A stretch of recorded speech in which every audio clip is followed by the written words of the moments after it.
Сайн байцгаана уу? За ингээд Өмнөдгөө аймгийн 70 за дотгот нь явж байна. Тэгээд 70 за дотготын одоо яг төвд орших оюу кофе шоп гэдэг юм гоё. Кофе шопд орж ирээд байна. Тэгээд орж ирснийг сэтгэл таалагдсан тул ажиллаж байгаа хүнтэй нь бас 5 минут сонирхолтой ганц их асуулттай хариултаа хийж бодлоо. Сайн байна уу? Сайн байцгаана уу? Сайн байна уу? За энэ өдрийн мэндийг хүргэе. Баярлалаа. Танд бас өдрийн мэнд. Өөрийгөө төвч танилцуулж баач. Намайг Оюма гэдэг.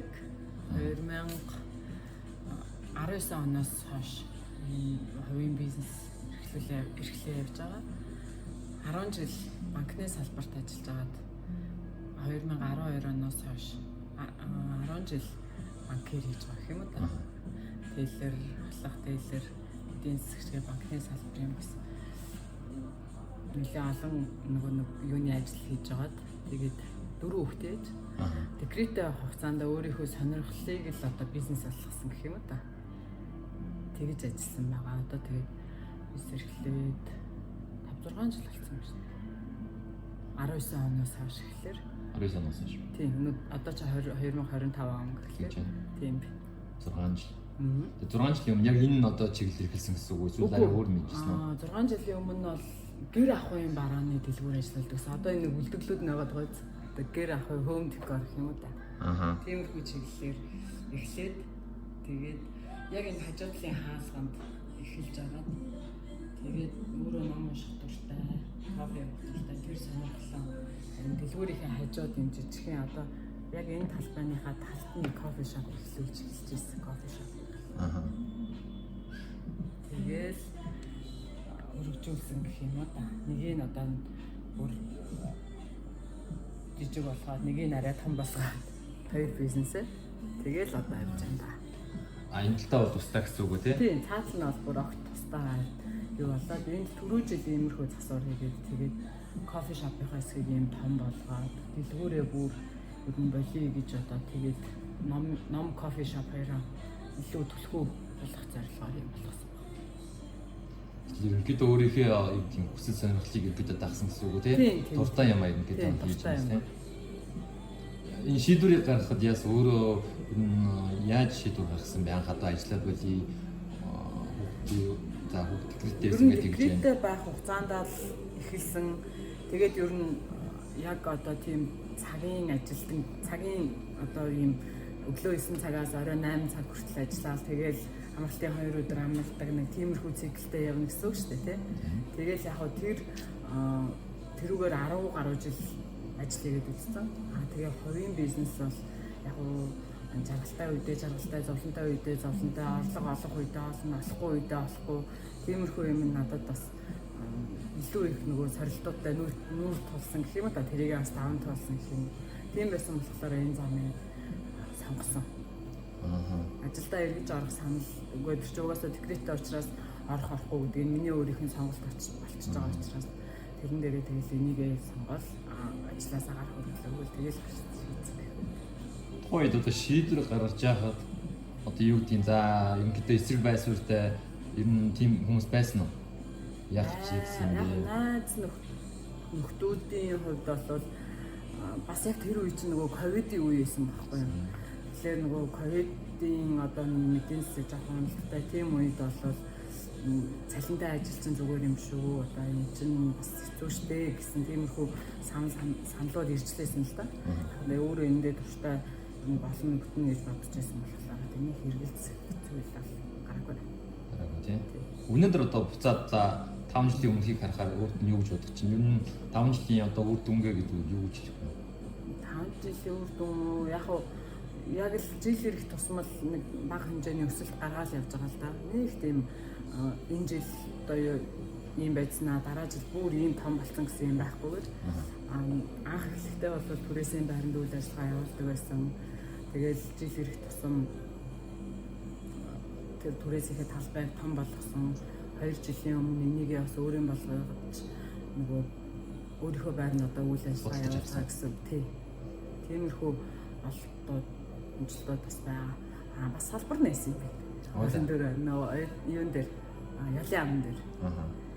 Тийм болохоор бас тодорхой хэмжээний өсөлт гаргаад явж байгаа гэж өөрийгөө дүгнж байгаа шүү дээ.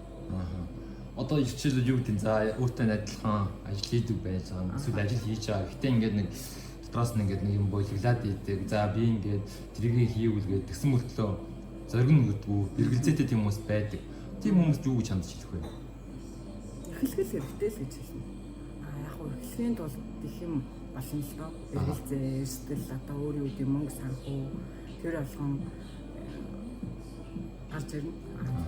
Тэрийг болоод тодорхой хэмжээнд хүн хүсэл зориг байгаа тохиолдолд тэднэр үеиг бол даваа гарах хүч өөрт нь байж л байдаг. Тийм болохоор бас нөгөө нэг тусалж дэмжих нөгөө арга гэр тэр бас илүү чухал үүрэг таах. Намайг бол бас би ганцаараа өдөө хүртэл яваад ирсэн юм бол байхгүй шүү дээ. Үргэлж хажууд маань хайнаага хоёр ээж маань үргэлж дэмжиж байдаг. Тийм нөгөө намайг түшээд тулаад явах багна одоо тулгуур сайтай учраас л одоо өдөө 5-6 жилээр ингээд тасалдгүй үйл ажиллагаа явуулаад явж байгаа гэж дүгнэж байгаа шүү. Болиё гэж бодсон үе юу байх вэ? Бага. Тэр үедээ яагаад болоогүй вэ? Тэр үед одоо ингээд эхэлсэн юм чинь би эннийхээ одоо үр дүнгийн үзэхгүй болно гэдэг чинь яг одоо тэгжэл батсан. Одоо ингээд өөрөө нэгэнд зарсан чиний өөрийн чинь шийдвэр болохоор өөрийнхөө шийдвэрт бас үр дүнгийн харах хэрэгтэй шүү дээ юмаа гэж бодчихсон. Тэгвэл за энэ дотор их гоё зургууд байна. Номнууд байна, янз бүрийн юмнууд байна. Эднийг талаар танилцуулаач. Хоёул яв танилцуул яах вэ? Энийг би ингээд энэ зураг болохоор манай нэг гэр ахын дэлгүүр home decor дэлгүүр гэж байхад би хамгийн анхны нотхон сүрэнгээ дүүдээ захиалж зурулж ирсэн зураг байхгүй юу? За. Яагаад ч юм бол нэг иймэрхүү нөгөө гэр ах уу гэхэлэр чинь нэг юм эмгтээчүүд ер нь байна шүү дээ. Гэр гүйгүүлэгчд гэх. Тийм болохоор энийг өөрөө юу нотхон сүрэнд захиалж дүүдээ захиалж зурулж ирсэн. Бусад бүтээлүүд нь болохоор манай нотхон сүрэнгийн бүтээлүүд байгаа. Өөрийнх нь одоо нөгөө уран бүтээлч хүмүүст чинь нэг юм эмхтэй зурх үе, амтан зурх үе, одоо тийм бурханлаг юм зурх үе гэдэг нэг тийм онгод дээр ордог үе гэдэг нэ. Энэ Автган сүрэнгийн энэ жилийн онгод мандалаан дээр их орж байгаа. Тэгээд энэ мандалаа юм тий? Тийм, ер нь одоо яг сүүлийн үеийн уран бүтээлүүд нь бол ихэнх нь мандалаа. 70 задуудад одоо ажилладаг уран бүтээлч гэсэн үг үү? 70 задуудад ажилладаг уран бүтээлч. За та хүмүүс 70 задууд дээр үл тэнэг хүний уралдантай бас танилцаарай. Урлан нь бас байгаа. Одоо энэ уртлын замын уртлын гээ плазагийн 3 давхарт.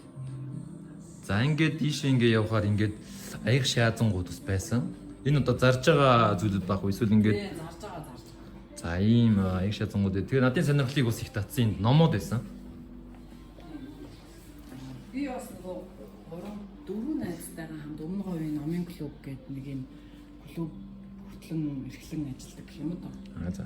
Манай бид дөрвийн өвтө дөрвийн хамтан гэх номтой холбоотой үйл ажиллагаа тийм сайн дурын үйл ажиллагаануудыг ууган баяр, аз заяа, амар сайхан гэдэг 3 багш байгаа.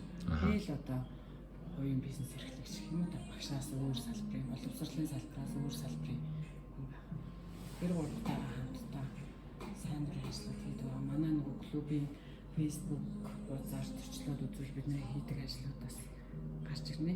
Та бүхний хуудас ямар нэртэй хуудас вэ? Өмнө говь номын клуб гэсэн нэг юм групп байгаа. За Өмнө говь номын групп гэдэг тий? Тий. Өмнө говь номын клуб. Номын клуб гэдэг групп байгаа юм байна шүү. Та хүмүүс ороод үзвэл энэ хүмүүсийн бас ажилтай бас дэлгэрэнгүй танилцах боломжтой юм байна. Ер нь гоё номууд харагдсан, хувийн хөгжилтэй холбоотой, бас санхүүтэй холбоотой ер нь хүмүүст хэрэгтэй. За тэгээд насан туршид 10 жилийн сурагчид тэгээд ингээд гоё номууд харагдсан. За энэ амжилтын хөтч гэдэг энийг би бас энэ жил хүмүүст бас бэлгэлсэн. Сая энэ шинэ оноор тэгээд энэ маань хүртэл энд ингээд байна. Тэгээд амжилтын хөтч дэвтрийг хөтэлдэг дэвтэр хөтлөгчдийн групп бас байгаа. Бидний сар алхны 30 юм уу 31-нд одоо түрүү сараа 4 дахь зарчмаар уулзаад одоо нөгөө амжилт одоо энэ дэвтэр хөтлөхгүйд эхэлж байгаа хүмүүс ч юм уу заримдаа яаж хөтлөх учрал байдаг шүү дээ. Тэрэндээ одоо нөгөө хөтлөөд олон жил хөтлөөд амьдралдаа хөвшүүлээ сурсан тийм хүмүүсээс одоо туршлага судлах гэх юм да. Тиймэрхүү уулзалтууд, номын хэлцүүлэг уулзалт, зохиолчтой ярилцах уулзалт болчихгүй. Тиймэрхүү уулзалт арга хэмжээнүүдэд бас оролцдог байна. Хийгээд өөрсдөө зохион байгуулаад бусдын одоо тийм ном унших, сайхан бичиг, монгол бичиг, боловсролтой холбоотой тиймэрхүү арга хэмжээнүүдэд бас гадрын зохион байгуулах юм санаачлал оролцогч оролцдог.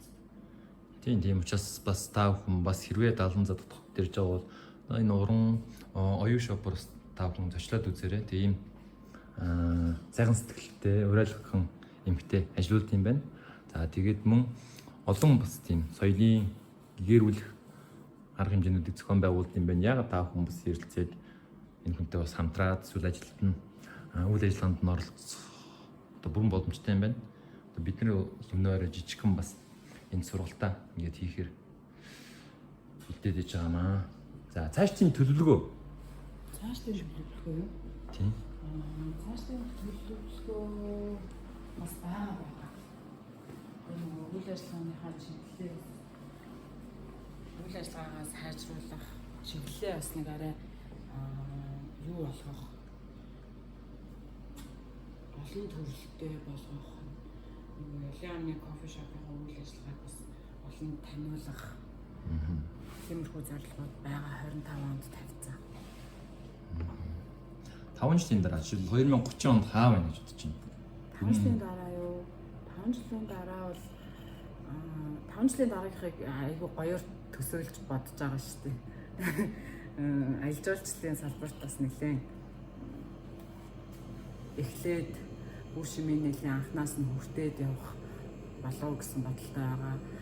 Кофе шопоо түшиглээд илүү олон одоо Монгол гадаадын жуулчдад үйлчлэх боломжтой болгож нэр төрлөө олон болгох гест хаус тийм чиглэл рүү бас орё гэсэн бодолтой төлөвлөгөөтэй байгаа. Спойсона тийм. Яг тэгэхээр миний сонссноор бол одоо Монголд хамгийн одоо юу гэдэг 3 салбар одоо хамгийн хүчтэй 3 салбар бол ялч мал аж ахуй, тэгээ аялал жуулчлал, тэгээ уул уурхай байт юм байна л да. Тэгэхээр одоо танаа бүснүүдэд бол яалтчгүй тэрний хоёр нь байна шүү дээ тийм. Уул уурхай байна, тэгээ аялал жуулчлал байна. Тийм учраас энэ бол яалтчгүй ирээдүйд одоо юу гэдэг нь цэцэглэх хөгжих тийм салбарууд байна. Тэгээ яагаад болохгүй гэж мэдээ жуулч түлээж аваа тийм. Тэгээ кофе шоптой өглөөний цай өгдөг ч юм уу тийм. Ингээд цаашаа хөгжүүлэл маш олон хийх ажлуудтай тийм. Тэгээ соёлын бас ийм оюуны тийм хөрөнгө оруулалт ажлууд бол тийм байна. Гоё бас зөвлөлттэй байгаа юм байна. Тэгээ тэр ажилд нь бас маш өндөр амжилт хүсье. 5 жилийн дараа ирээрээ. За, Юрэл Батбаяр шиг. Зочлон ирээрээ. Би ч өмнө иржсэн дээр 70 задад ирэх болгонд маш гоё цаг уур амьсгал нь гоё их гоё байж идэг дандаа. Тийм дандаа тэгээд бас гоё хүмүүстэй танилцдаг ирэхээр. Тийм. За тэгээ ямар ч гэсэн дараа ирээд дахиад бас хоёулаа уулзах нэ. Ярилцсан тийм. Дараа заавал уулзах шүү. За, Юрэл Батбаяр шиг. За хамгийн сүүл өөрийнх нь хэлхийг хүссэн зүйл шигүүл боддог санддаг зүйлүүд юм уу? Эсвэл бусдад урам хайрладаг үг юм уу? Эсвэл хэлхийг дуртай үг юу ч хийж болно. Тийм зүйл урт нь бий болно. Яг би одоо нөгөө найзуудаа хэмэрийн тарныхаа хүмүүс нөгөө эхлээл хийх хэрэгтэй л нөгөө эхлэх хэрэгтэй л гэж хэлмээр санагддаг. Нөгөө хүн болгоны санаанд өөрт нь бодсон ингээл нэг юм төлөвлөсөн айгүй гоё төлөвлөгөө гаргацсан ажлууд энэ байдаг шүү дээ. Санаа одоо юу ч үгүй хийх ажлууд. Тэрийг хийхин тулд ер нь бол өөрөө хамгийн эхлээд эхлэх хэрэгтэй. Эхлэх юм бол аяндаа нөгөө тэрийг хэрэгжүүлэх гарт гаргалгаанууд ч ингээд харагдаад ирдэг. Тэгжил хэлээ дээ. Зорилгынхоо төлөө бас тууштай л явах нь илүү би санд нэг ингээд замын голоос бүү орхиол гэж хэлж байгаа юм дээ. За тэгээд би ч санд нэгтэй байна. Та бүхэн ч гэсэндээ альва хүсэл мөрөөдөл зорилготой замын голоос бүү орхиорой. Тэгээд удахгүй уулзцай.